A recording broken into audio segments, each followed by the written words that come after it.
Nyingi sana inaonekana usimamizi wa mapato ni kazi ya wataalamu peke yao. Hapana, lakini ni kazi yetu sisi waheshimiwa madiwani, kwa sababu vyanzo vya mapato vipo kule chini. Kuna vikao vinakaa vile vya WDC, kuna kuwepo pale na watendaji wale wa kata, watendaji wa mitaa, wale ndio wasimamizi wakubwa. Kwa hiyo Mheshimiwa Mwenyekiti, naomba nitoe rai tukasimamie mapato, tukianza ngazi ya chini, tukifika hapa kwenye baraza basi tuweze kushauri wataalamu kwa kadiri ambavyo tumeona kule ambako tunakotoka.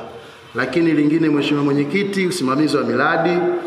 Mheshimiwa Mwenyekiti, tunaamini miradi mingi inatekelezwa ndani ya manispaa yetu ya Songea, na miradi hii ipo kwenu nyinyi Mheshimiwa madiwani.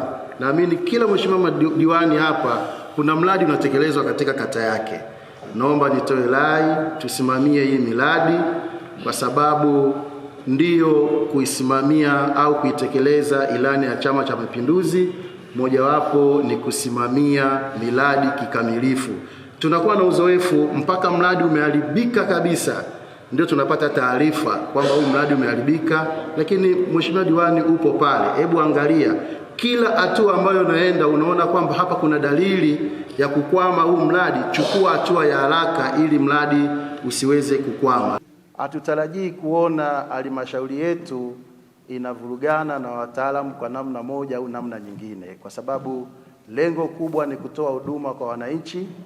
Kama tukikosa umoja, itafika kipindi Mheshimiwa Mwenyekiti, humu ndani baada ya kujadili mambo ya msingi tutakuwa tunaonyeshana vidole tu. Kwa mujibu wa manispaa yetu, na kwa kuwa tuna lengo la manispaa yetu iweze kuwa jiji, tumeangalia vitu vingi sana. Tumeangalia katika namna gani tunaweza tukaongeza mapato ya kuweza kupanda kutoka kwenye manispaa kwenda kwenye jiji. Kwa hiyo uboreshwaji wa sheria ni pamoja na kuweza kuongeza pato ambalo linatakiwa liendelee, na wananchi wajue kwamba sasa tuna ukuaji wa mji wetu, basi kuwepo na mabadiliko katika maeneo mbalimbali.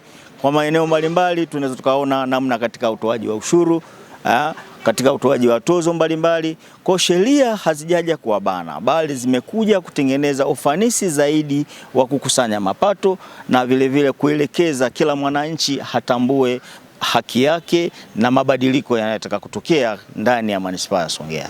Kwa sababu kwa sehemu kubwa halmashauri inakwenda kwa sababu ya mapato ya ndani, na kwa hoja hiyo tusiposimama imara katika eneo hili la kusimamia hizo sheria ndogo ndogo zinaweza kwenda kuongeza mapato kwenye manispaa yetu, hatuwezi kupiga hatua na hatuwezi kusogea popote. Ndio maana mnaona miradi mingi pamoja na kwamba tunapata fedha kutoka serikali kuu, lakini iko ambayo inategemea mapato pia ya ndani. Na kwa hoja hiyo manake tumeridhia na tumepokea, na ni jukumu letu kwenda kusimamia. Ndio maana umeona pale kila diwani alisimama ameunga mkono na amebariki hiyo ajenda ya sheria hizo ndogo, kwa sababu tunaamini ya kwamba inakwenda kutubeba wenyewe kupitia ukusanyaji na kuongeza mapato yetu ya ndani. Yaani huwezi kuishi kienyeji usizingatie nidhamu.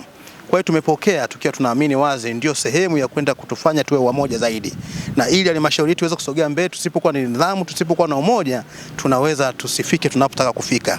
Ili tufike lazima tuwe na nidhamu, tuwe na upendo, tuwe na mshikamano, tukitambua kila mtu na nafasi yake, diwani nafasi yake, mtaalamu nafasi yake, mtumishi nafasi yake, basi kila kitu kitakwenda kwa utulivu na hatimaye tutasogea mbele katika kuhakikisha kwamba mambo yote yanakwenda. Lakini chama pia kimetoa maelekezo, ni wazi madiwani tumetokana na chama, na bahati nzuri ni baraza la chama kimoja.